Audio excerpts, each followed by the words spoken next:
কারাগারে বসে আওয়ামী লীগ নেতাদের মোবাইলে কথা বলার বিষয়টি স্বীকার করে নজরদারি বাড়ানো হচ্ছে বলে জানিয়েছেন কারা মহাপরিদর্শক ব্রিগেডিয়ার জেনারেল সৈয়দ মোতাহার হোসেন।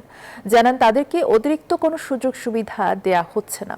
সকালে বকশীবাজারে কারা সদর দপ্তরের সংবাদ সম্মেলনে তিনি বলেন, বিষয়গুলো নজরদারিতে আছে, চিহ্নিত করতে পারলেই ব্যবস্থা নেওয়া হচ্ছে। আরও জানান, শীর্ষ সন্ত্রাসী ও জঙ্গিদের বিশেষ নজরদারির মধ্যে রাখা হয়েছে। কারাগার থেকে পলাতকের সংখ্যা এখনও 690 জন। এদের মধ্যে পলাতক 166 জনের কোনো তথ্য নেই বলেও জানান তিনি। Bashundhara public school and college 2026 শিক্ষাবর্ষে ভর্তি চলছে। কথা বলছে, এটা 100% আমি আপনাদেরকে গ্যারান্টি দিতে পারছি না যে কথা বলছে না, বাট একই সাথে আমরা কোনোভাবে এটা ছাড় দিচ্ছি না।